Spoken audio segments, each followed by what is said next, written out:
I figure my goal, like one of my metrics of success, David, will be, can I pique your curiosity by the end of this? I'm ready. See? Well, we'll check back in with you on that.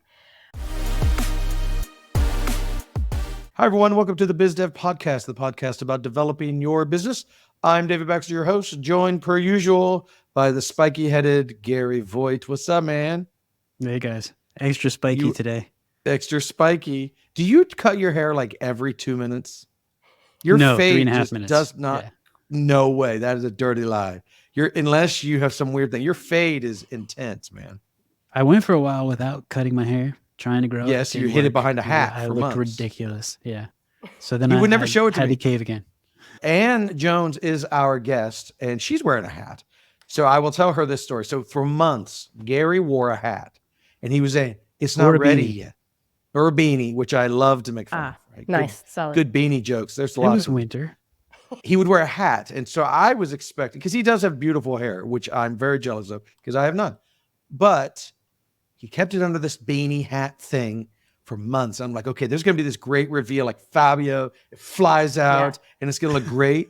No, he cuts it before ever taking the hat off. So I am left in suspense. I never saw him. And he didn't let me make fun of him. I didn't get You any never will. nothing. Never That will. just I seems didn't even unfair. take a photo. Just It was so disappointing. so rude. I need to It talk to your daughters because they have a photo somewhere. They have a photo. They- I need to. They might. Yeah. I need to find They that. like having a roof over their head and food in their mouth. They will not check. I'm not above bribery. I'm not above bribery, especially for a good picture. Anyways, let's talk about something more important. Ann Jones, you are the founder of On the Team. Welcome to whatever we call this. It's good to The have Biz you. Dev Podcast.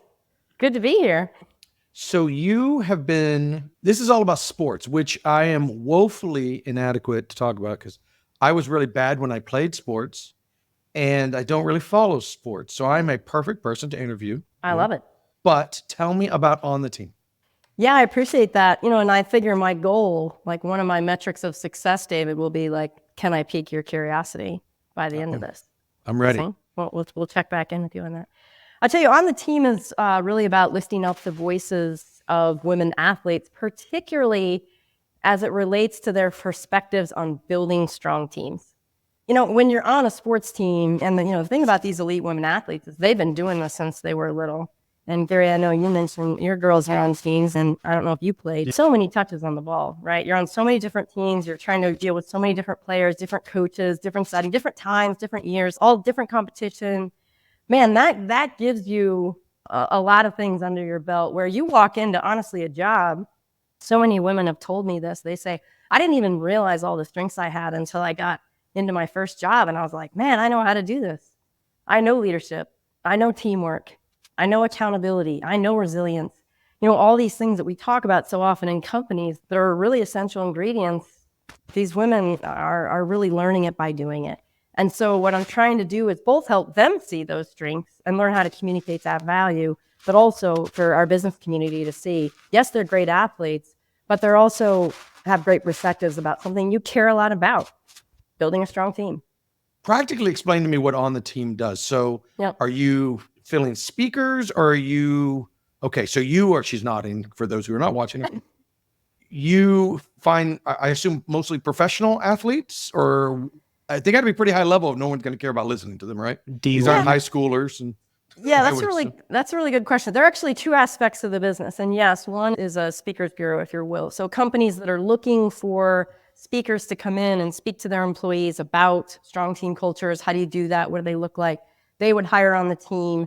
We would bring in our speakers. Typically, the way we set it up is, imagine an hour speaking engagement. There's two athletes on the stage. I operate as a facilitator. The piece that I want to highlight is they really are up there telling their stories. And I want to say that because I know sometimes people hear panel and they think, oh no, that's going to be a bit of a snoozer. No, I mean, they are really up there sharing with you a moment in the huddle, a moment on the field or the pitch. And so I think that gives it some interest and some uniqueness. And also you get to learn about team building, not through some sort of, academic construct, right? Of these are the 4 pillars of effective teams. Like you're getting to learn about this through these sports stories, which are entertaining and interesting and inspiring and different. So that's the structure for the speaker series. To your very good question about who these athletes are, thus far I have worked with collegiate level athletes. So yes, I do think there is something, and having been a collegiate level athlete myself, there is something about getting to that level. It is another gear. And I will say that's true for, programs and students I've looked at from D1, D2, D3. And so it is more just about getting to that collegiate level. I do work with some professional athletes as well, but not exclusively. And, the part that's interesting is, you may look at the speakers I have and you may not know who they are, right? I'm not working with Candace Parker yet, or Coco Gauff yet. And in fact, they're fine, right? They've got plenty of opportunities for people to lift up their voices. So I think what people are really responding to is they share a belief that these women athletes do know something and do have valuable perspectives about these things, and they want to hear from them because of their experience as opposed to celebrity name recognition. The second piece of the business really works with collegiate women athletes that are, a little bit younger. So the speakers tend to be upperclassmen or out a few years. Some are already working. So it's just a slightly different age profile. The second model with collegiate athletes has less to do with sort of people that are stage ready, so to speak, right, for a company event, and are really just looking for, how do I tell my story? Like, how do I communicate my value when maybe I'm interviewing for a job or an internship or an NIL deal, which is now our reality, right? Or Crazy. even if I'm just talking to a fan, right? How do I come off and be compelling? How do I feel confident? How do I be authentic when I'm sharing my value, my story? So that's a different model that typically is a 2-hour workshop model where I do an hour of coaching and then boom, they get to apply it right away. So it's like, how are you going to present yourself when you're sitting across the table from a business professional? We have 1 hour to coach on it. And then in the door walks a business professional and you get to have an hour conversation with them. So very experiential, very in the moment, high urgency, high pace, which we're athletes. We love that. So I'm going to ask an ignorant and probably somewhat rude question. I don't mean it to be, but Thanks there for are the preface. thousands. Yeah, you like that? Thousands of athletes, women and men. It's irrelevant to the gender. Sure. Most of them aren't going to do anything professionally. What is it, 2% at most, right? Yeah, at most. So why would me as a business want to hear from a collegiate athlete? Yeah. No, and listen, that's why I say, I think I'm going to be going to people that have that sense that, yes, they have something to say. I'm under no, misunderstanding as an entrepreneur and a founder that everybody already is bought into this mission. But I do believe there are a lot of folks out there that do get this. And there are a lot of people who are really excited to hear from these athletes. And frankly, to really hear from the women. There's something really special going on in women's athletics right now. It is on the move.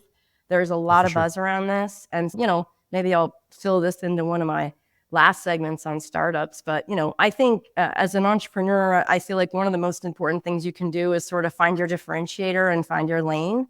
It's the old, can I make 100% of people, or can I make 100% of people 50% happy, or 50% of people 100% happy? There'll be people out there that don't buy this, that don't think athletes have these experiences and they're not valid, and that's okay. The question is there a market of people that do? And I strongly believe there are. Yeah, I think it's a creative enough little niche for, instead of just your typical speakers and people that present and the Rolodex of nonstop ads for those on LinkedIn and social media. Yep. Of a female athlete at a collegiate level is something like, oh, that's interesting. That's a different perspective that I can hear instead of just someone, repeating the same seminar over and over and over and over.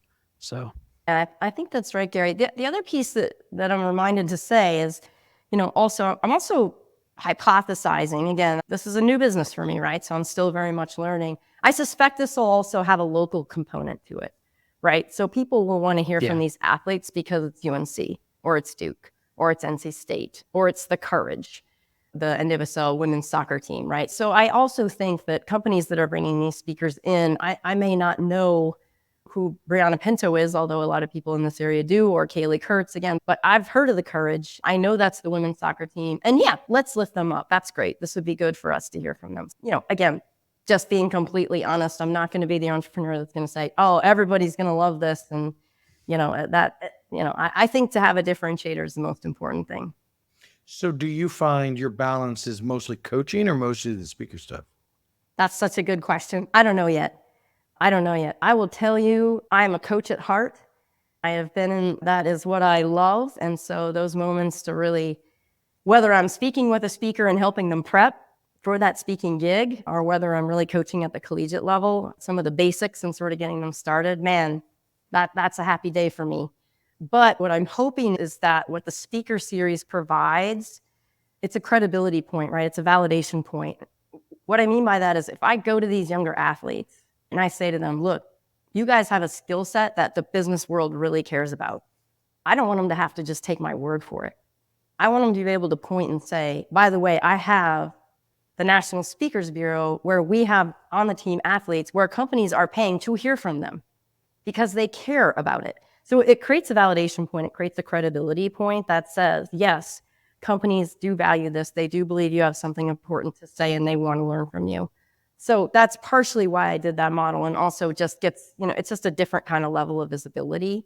The college piece, although I get much more reach, right? I'm not going to need lots and lots of national speakers, unless I have lots of businesses, but I would curate that group. I want my top performers. I want my WNBA of the speakers group. So the college piece also allows me more reach and more of an opportunity to lift up more women. And if their path isn't to be a keynote or isn't on to be on stage, that's fine. We've still had an opportunity to connect and they still have a chance to be on the team. So the different sides of the business hopefully stay related, right? I could see them being positive feedback loops from one another, right? Pipelines, that kind of thing. But they are admittedly sort of two different businesses that sort of scratch two different itches for me. I could totally see in 5 years the coaching side growing dramatically because schools or whatever, these ladies are very skilled, but they might not be ready for the business world, right? Because they've been focusing on sports, right? So they might not be ready. So they're bringing you in to get those softer skills up that are so marketable. And then over time, as you've made these relationships, you find the next Caitlin Clark who has gotten used to working with you. She goes, and now she only wants you to represent her on the speaking side because of that relationship. I could totally see that kind of working together. Now, obviously, that's extreme. She's one in a million. It's funny. I have only seen her in the headlines, right? I know nothing about women's basketball or men's basketball, to be fair. But we were at Chili's just yesterday, and I'm sitting there, and they're on. The Fever was on. Yeah. And I'm looking up. I was like, oh, look, there she is. She's playing. And she was just stinking it up.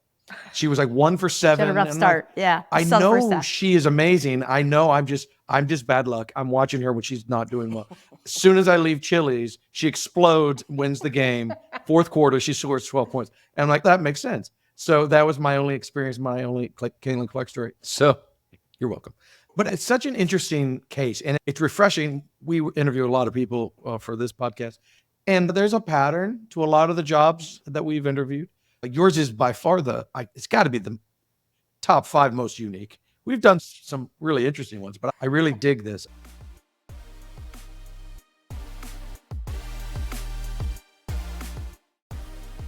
Big Pixel builds world-class custom software and amazing apps.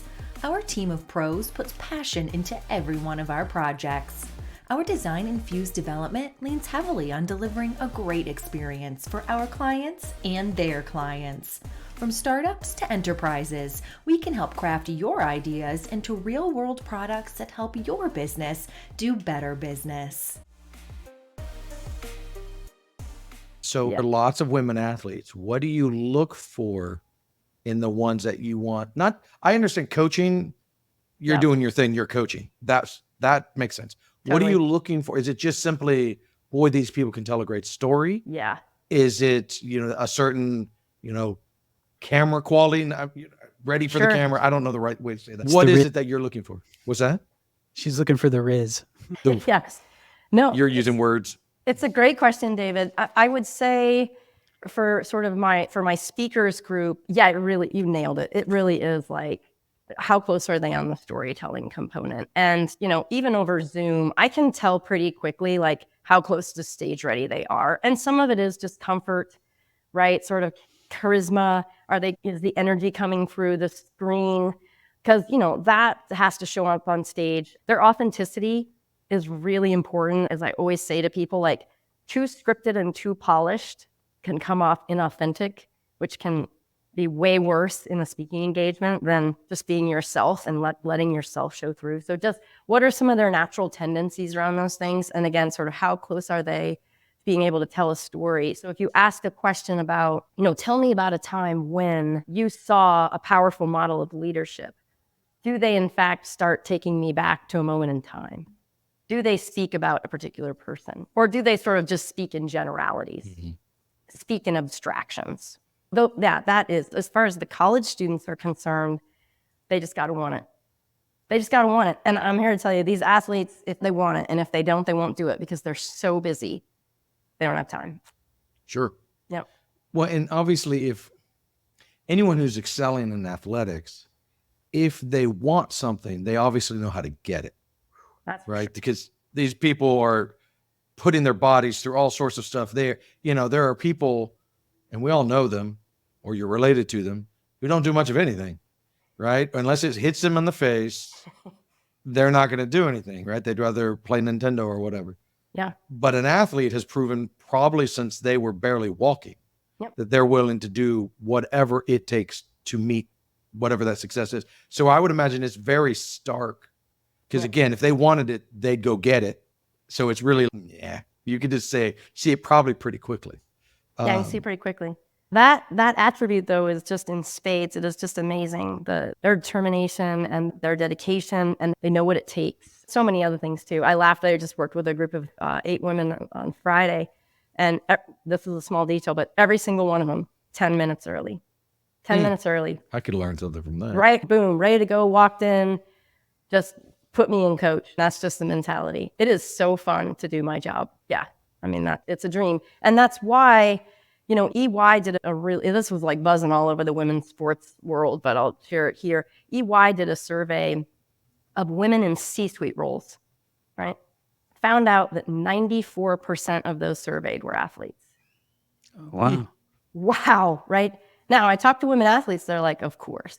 What does it take to make it to a C-suite role? It just. Did they do the same thing for men? I would be shocked if that number was that high. Not that I'm aware of. Yeah. No, for men, it's 94% got the job from their dad. I'm just curious. Yeah. I would bet that number is not that. I can't tell you why, but that number is not as high as that 90. That's a lot. Wow. It's amazing. Yeah. It's a really cool stat. And it's also, again, like it's been fun for me to really talk to these athletes about, for example, just the topic of leadership and really what their perspectives are and how they see it because of these experiences they've had. And it's, if you want to use the academic terminology, they know distributed leadership, right? They know flat structures. They know agile. They know how to lead from the bench, so to speak. It's just really impressive. That's why I say it can be a throwaway line for companies to say, oh, we love to hire athletes. Man, though, you should, because they really do. These women really do bring perspectives on how to do this work at a high level. It's the reason you hire people, right? You're sitting in an interview and you're interviewing someone for a job and they just start talking about how they think about things or something they've done or something that's great. And you're like, I want you on my team. That's how you'll feel. It is so cool. So let's change gears a bit and talk about the business stuff. You've been around just under a year, as from what I gather. That's right. And we call that the slog, which is the time period in which you start a business until someone cares. And that can be anywhere from months to a decade, right? Yeah, it takes a long time. Yeah. And you seem to really enjoy the slog, which is, I think, a first, because it's painful, right? It's painful. I do get when you start a business, there's that freedom and you can do whatever you want. You can change gears, you can pivot, you can add a service, you can drop a service, because there's no one to care, right? It's just your baby and you go.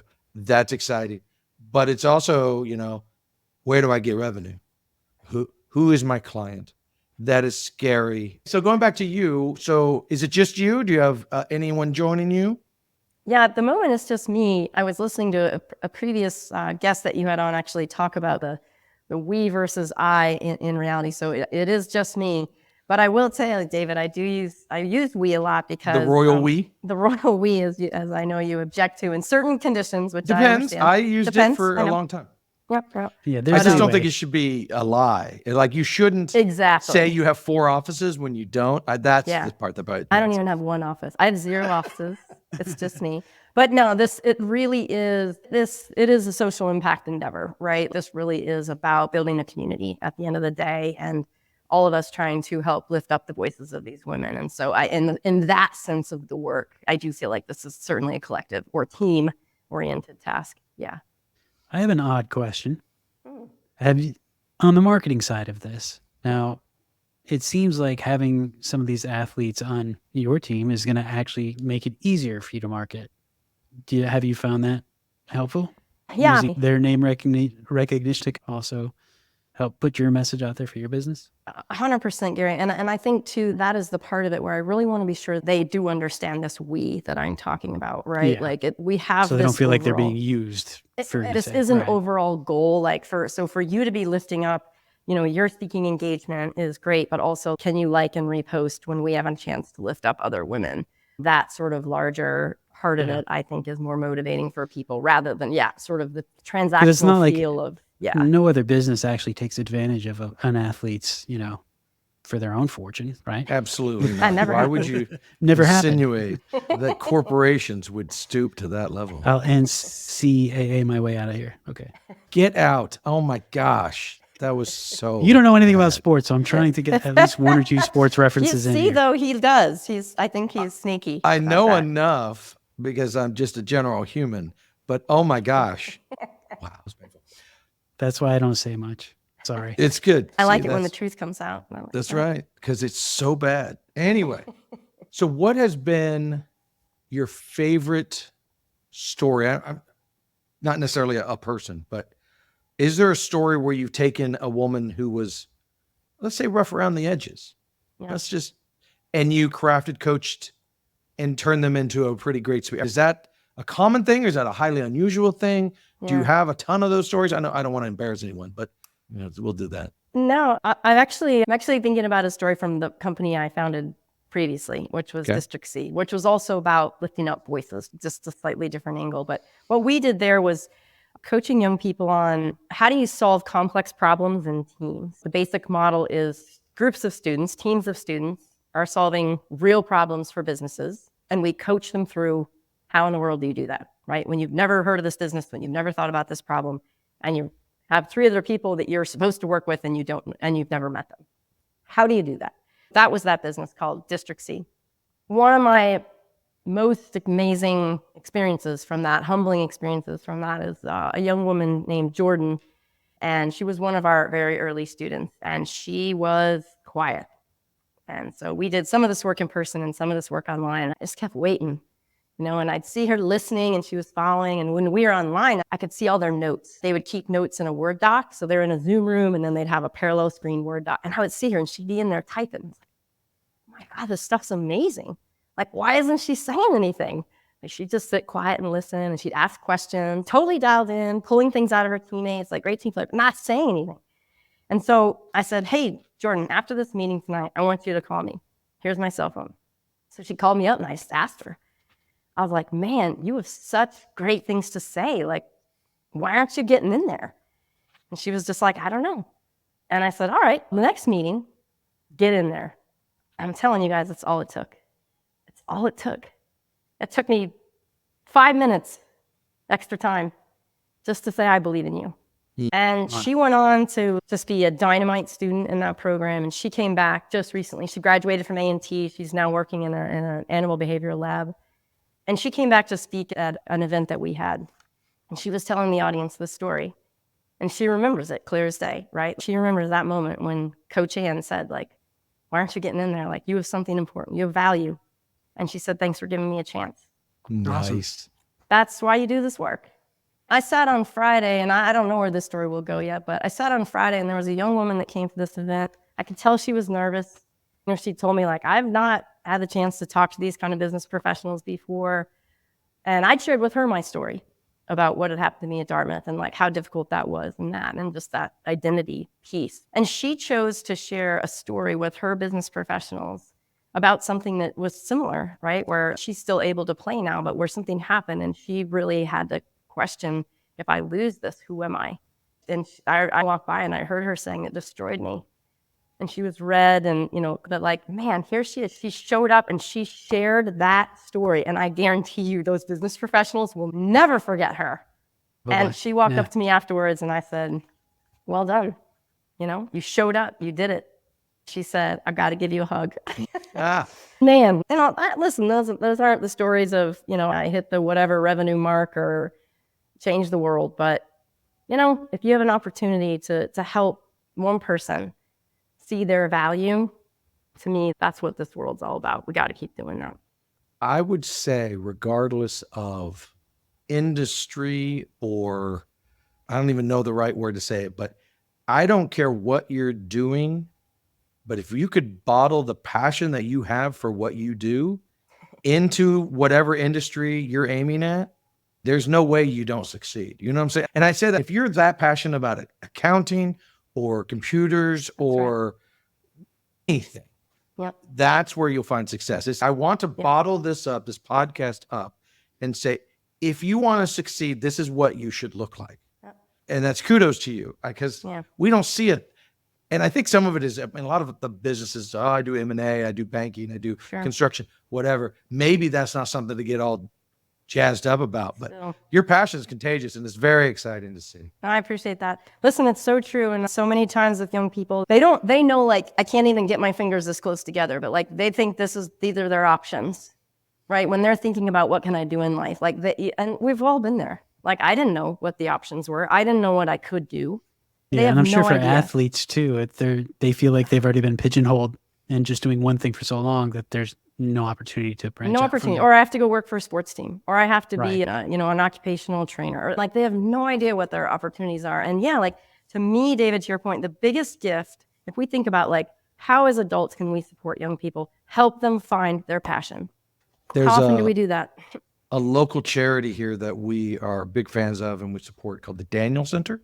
They're in Southeast Raleigh, and their entire premise is letting kids, generally it's K-12 technically, but they're elementary to high school, primarily, not littles, to show them what their options are. Because so many who grow up, Southeast Raleigh, for those who don't know, is a poorer area of the city. And the only people they ever see with a degree are social workers and teachers. And they think that's literally all they could be. That's the highest they can aim for. And so the Daniel Center is real big on STEAM and math and engineering and all that stuff, to show them, no, look, you got all these options. You could be in finance, you could be in computers, you could be whatever. And these kids you see these little, 10-year-olds, 12-year-olds. We did a little thing with them a year or so ago where we taught them how to code a little bit. And a couple of my devs were doing it.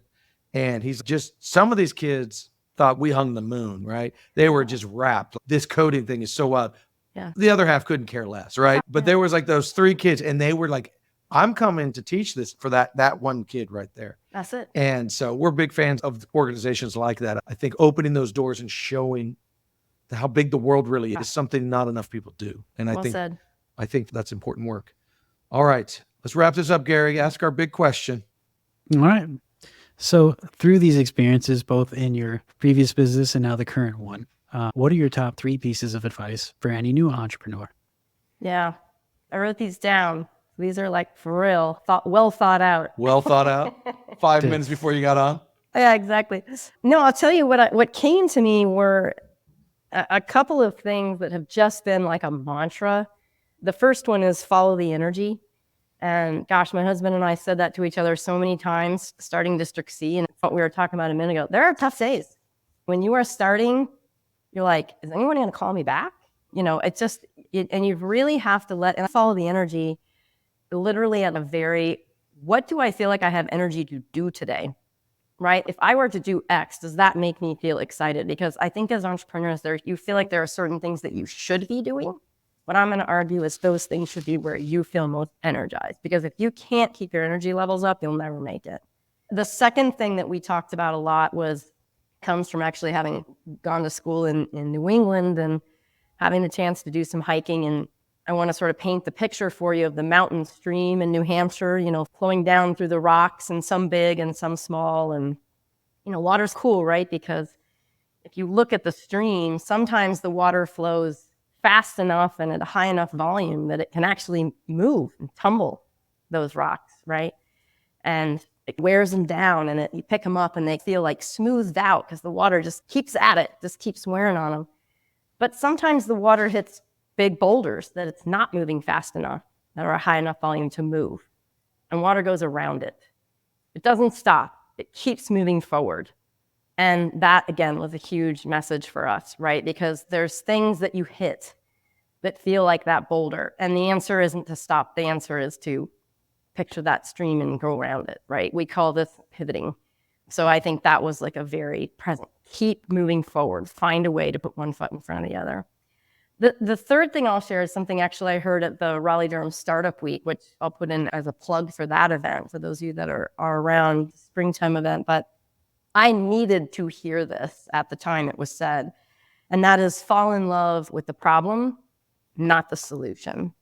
And I'm sure if you Google that, a million people have said it, but boy, was that just said to me at the right time as I was doing this work. It's really easy to think you've got it and get so excited about your solution that you're just out there trying to convince everybody.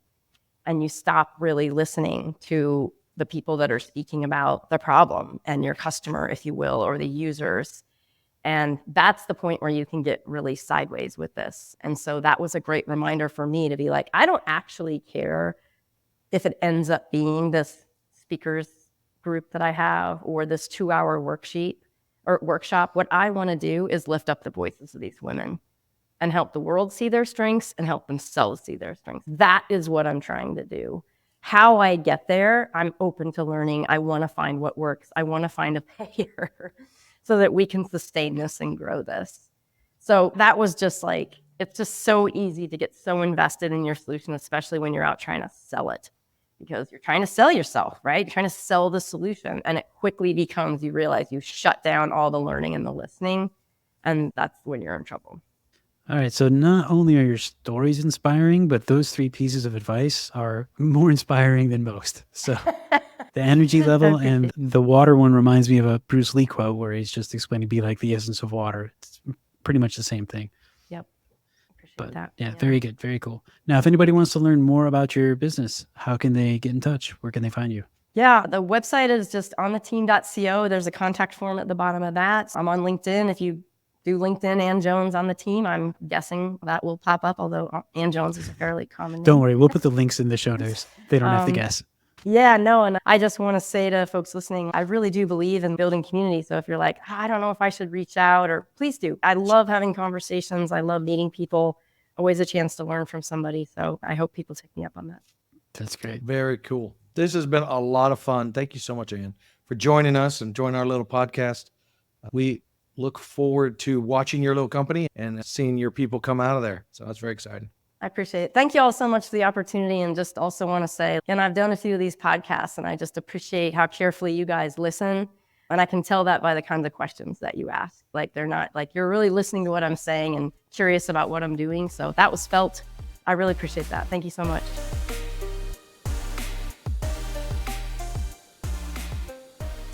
Hi, I'm Christy Pronto, Content Marketing Director here at Big Pixel. Thank you for listening to this episode of the BizDev Podcast. We'd love to hear from you. Shoot us an email, hello@thebigpixel.net. The BizDev Podcast is produced and presented by Big Pixel. See you next week. Until then, follow us on Instagram, Twitter, Facebook, Threads, YouTube, and LinkedIn.